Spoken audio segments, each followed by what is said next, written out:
Hi and welcome to the Gemhawks YouTube channel. I hope you're having a beautiful day today. For today's video, I wanted to talk about seed beads. Yes, I know if you've been following me for the last 15 years or so, you'll know that they're not my favourite things. However, with my Relax and Craft box for September, I received some seed beads. I've managed to make a bracelet and I'm really very proud of it. However, what I wanted to share with you is a way that you can use seed beads if you don't really think that you're into seed beads. So we're going to make some earrings today with just a handful of teeny tiny beads and some very common jewellery making items. Let's head down to the board. I'll show you what I've made and what we're going to make together today. I'll add some details at the end of the video about how you can find out more about Relax and Craft, but I just wanted to share with you from a non-seed beader point of view that they're not that scary, and if you follow a tutorial you can usually make something that you're proud of, and I'm very proud of my little daisy chain bracelet. What we're going to make together today with just a handful of seed beads and some scrap chain links is this earring.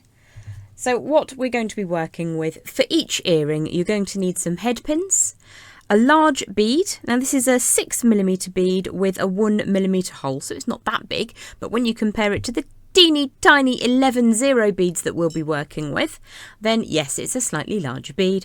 Naturally enough, a pair of earring findings and then a handful of small beads. And I've gone for these autumnal, almost mookaite toned beads. Now for the chain drops, I've gone for a graduating design, and you've got two options really. You can either put fewer beads on the outer head pins and graduate it in that fashion, or keep the head pins all exactly the same length, which is what I have done, and then graduate the lengths of chain. Let me just move this up to the side. Naturally enough, it'll all get higgledy-piggledy. There we go. So what I've started with are 7 lengths of chain. The first length, the longest one, is 1 inch long, and then I have cut 2 pieces that are 3 links shorter, a further 2 pieces that are 2 links shorter, and then a last pair which are another 3 links shorter. Now the only reason there's variance between 2 and 3 is because I can't really count. I can, I just didn't. There we go. So I've got some chain ready to work with. Now if you are as terminally afraid of seed beads as I am, the easiest way that you can get them onto a thing, whether that is a piece of beading thread, or a piece of beading wire, or indeed in this instance a head pin, is to pop them down on a beading mat, which is why you're seeing something other than my normal little sheet that I keep as a background. So it's a slightly different colour today. This also came in this month's Relax and Craft box, and I'll pop details down in the video description if you want to find out more. Now these head pins are a standard width. They're not the super fine ones, they're standard head pins with a silver plate finish, and these have got a nice ball on the end. Now it doesn't matter if you don't have ball head pins and you only have the flat disc ones, absolutely doesn't matter one bit. So what I'm going to do is start with the longer of the drops. So all of my head pins are going to remain the same length, but this is the one that I want to put on the longest piece of chain. So for this one, I'm going to load on 20 11-0s in this beautiful brick red colourway. Now, if I can do this, you can do this. I don't have particularly super 20/20 vision, but what I'm doing is I'm just allowing the tip of the head pin to go on top of the bead and then flipping the bead and getting it loaded up. So I'm not going to make you watch me load every single bead. What I tend to do is load on 5 and then scoot them down to the end and start picking up the next 5. The reason I'm doing that is because, as aforementioned, I don't really concentrate sometimes and I don't always count what I need to be counting. So if I do 5 at a time, it's a little bit easier. Plus, if I drop things, you're less likely to lose them if you've scooted those little tiny beads all the way to the end of your head pin. So I'm going to load up the rest of my central earring drop, which, as I said, on this instance is this lovely brick red, or jasper red I like to think of it, and I'm going to add 20 of those teeny tiny seed beads. Now you can obviously work with whatever beads you like, but I happen to have received these lovely colours of these beautiful autumnal feeling seed beads. So I wanted to make a project for those of us like myself who are terminally afraid of seed beads. Not afraid like that afraid, but afraid like I don't think I want to do that. And I promise you, if I can do this, you absolutely can do this. It's a really easy but very effective project. So one of the things that I really love exploring with you here on the Gemhawks YouTube channel is that when I make something, I really like to see it on your socials. Drop me a tag on Instagram or Facebook, however works best for you. Let me know what you're making. And I also love to see my projects just tuned up slightly differently. I do like to see it in different colours, different numbers. So I've gone for 7 drops, 7 pieces of chain, but I'd love to see that in completely different fashion as well. So drop me a note on socials and let me know how you're getting on. So once you have the number of beads on your head pin that you're looking for the pin you're working on, what we're going to do is make sure that those beads sit down neatly against that beautiful silky ball head pin. I'm just going to cover the top bead with my thumbnail and push that against my knuckle so you can see the light glinting on the head pin down there. And what we're going to do is to allow a gap the distance of my thumbnail, which isn't that thick. I'm going to draw that tail of wire back towards me, and what that gives us is a bend up at the top with a teeny tiny gap. And in a moment, what we're going to do is grab some round pliers. I'm going to use my memory wire finishing pliers because they are ace, and it's going to give me repeatable 2mm circles up at the top. So the reason I want that teeny tiny little bit of a gap is because I want to do a wrapped loop. Now let's pop those pliers into position, rotate that head pin around. These are a lovely quality head pin. So I've got half of a circular form just at the top there. I'm going to bring that tail all the way across again. Make sure that sits square up at the top. Now I'm just going to bring off the single piece of chain that I want to work with right now and just put that through one end and get that to sit back into position. Very spinny, silky head pins. So once I've got that sitting into position, I'm just going to grip across that round form and take the tail all the way around just as many times as you can fit, which isn't very many. It's like a 1 and a bit turn, and it really doesn't need to be any more than that. It just needs to be really neat and tidy. And then I'm just going to trim away the end piece here. So I'm going to get as close as I can in. Hold that in position, make sure it's the correct piece of wire, make sure that you're not catching any of that loop, and then give that a bit of a snip. And then we're just going to push that little tail bit down against that head pin core.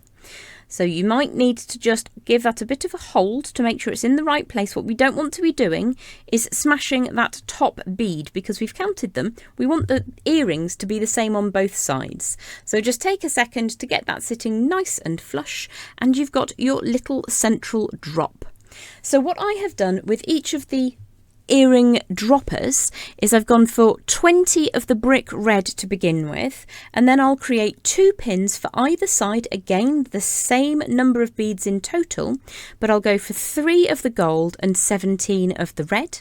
Then I'll go for 5 of the gold and 15 of the red, and then I went for 7 and 13 respectively. So the central one is the only one that's all one colour, and then I've just added the different numbers. But again, I do love to see your variations, so I'd love to see you working this in different colours. But if you are a Relax and Craft subscriber, you've got so many beads left over that you could give this project a little go as well. Now, if you're not familiar with seed beads and you just want to set yourself a little bit of a challenge like I have today, then just take your time. So I'm going to take a couple of minutes now to just load up the rest of those head pins and get them attached to the incrementally shorter pieces of chain. And I will follow the same sequence as I have done on the other earring, albeit it would be kind of fun to mix that up and perhaps start with all yellow instead and then gradually add on red. So you've got lots of options about how you can customise this jewellery.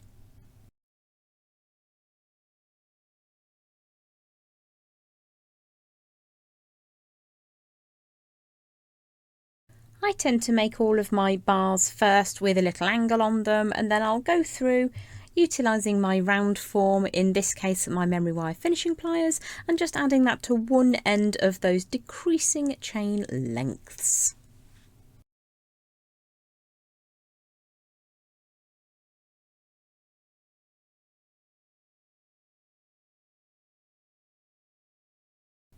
Once you've got each of those 7 chain and head pin seed bead bars connected together, what we're going to do is move on to much more familiar territory. So I've got a short length of wire and we're going to make a frame from which those lovely links can hang. I have a 5 to 6 inch length of 1mm or 18 gauge wire. I'm just going to warm through that central section a little bit as this has become a little bit hard in the colder weather. The diameter of the round form I'm using is approximately 22mm. There is an exact imperial measurement there as well, 0.87 of an inch, but it's about that big, it's about yay big. So I'm just going to wrap that wire all the way around and just cross it over. Pop that back out of the way.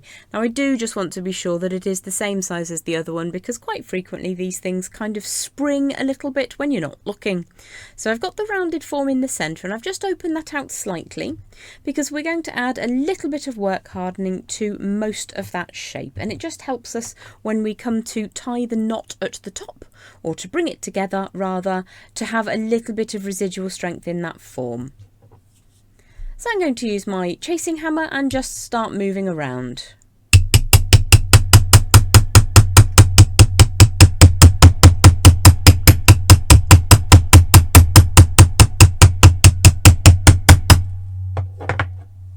Pop that back out of the way. You'll see that this beading mat has just taken the brunt there.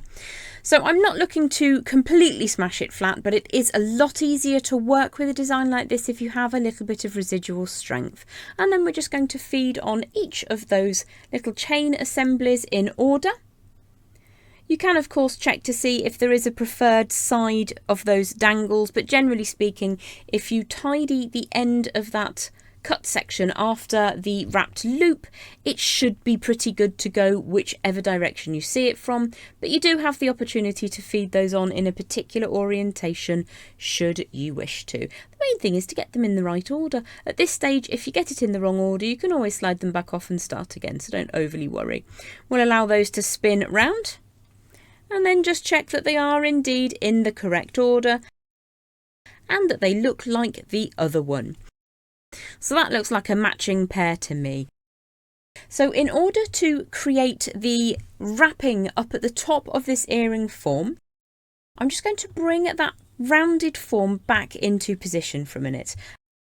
Allow those to cross over. Now if you have a slightly longer one, it can be the upright that we're about to turn. So this one is marginally longer, so I'm just going to turn an upright just here. And then just allow that to come as close to the end of my round form as possible. And I'm going to wrap this tail 3 times around the upright. Now, because we've hammered the central section of this rounded earring finding, what we're going to find is that this is a little bit more tense than it was before. So make sure that your angle that you've just created is as close to your round form as possible. Even though you've got those chains hanging off the bottom, it won't cause too much of an issue, but just in case you wind on really tightly, we're going to stay right near the end of that round form. You could use a lotion lid or a nail varnish pot or something very similar if you don't have a set of mandrels like this. So once you've got that first little wrap in, what we're going to do is look at it from the top and make sure that that's sitting really, really neat and tidy. Because you've got one wire in front of the other, sometimes it can be a little bit too far. So I'm just going to pinch across that slightly to tidy it up. And then we need to just make sure that those wraps sit as close to that angle change as possible. Naturally enough, the sticky end has caught on the board. This is why I don't normally work with a beading mat. I'm going to match the number of wraps I have on this one so that it's exactly the same as the other earring. So now I feel like I can take that off the round form, pop that back in the tool chest, and we can look at these two side by side to make sure that they are as similar as possible. Now at the moment, the angle that this post is coming away at is a bit squonky. I'm not going to worry about that until I've got a really nice cut. So I want to take that wire half a turn to the back, and then I'm going to cut that tail away. We again need to make sure that any cut ends sit down flush to the core. So I'm going to give that a very, very short little spin around, and then we can address the angle that this upright comes away at. We need to make sure that that's nice and, I was going to say square, but at right angles to the centre of the form. Square when you're talking about a round shape doesn't really make a lot of sense. So we've got those two looking fairly similar. We're now going to add on our large bead up at the top. It's only a large bead by comparison. I'm working with a soft sheen obsidian because I think it really helps to just keep everything really crisp and clean up at the top, but you can work with whatever beads you fancy. If you've got a nice mookaite, it would blend really well with these particular seed beads. Now with earrings, I tend to like having a simple loop as part of the design, just in case they get pulled on. I'd much rather that my earring came apart than my ear. So I'm going to use the 4mm pin on my memory wire finishing pliers to create a simple loop up above that gemstone bead. Once that's sitting nice and neatly in position, I'm going to cut across that wire, making sure that I'm only trimming away the tail. You can just pull that out slightly if you need to, but I'm doing that as close to the exit point on the bead as possible. And that means that when we close that back up, that wire sits seamlessly against itself. So all that remains now is to add in your chosen earring finding, and you've got some seed bead earrings for the terminally afraid of seed beads. So I hope that you have enjoyed that project with me today. Very achievable even for people that don't really work with seed beads very much. Don't forget that a like and a comment on the video will really help me be seen by the wider community, as well as subscription and a video hype. You can hype a video free of charge up to 3 times in a week from the week that it launches. I also have various memberships, including discounted terms for my live shows. Have yourself a wonderful day, and I'll see you again very, very soon. Probably not with seed beads though. Bye for now.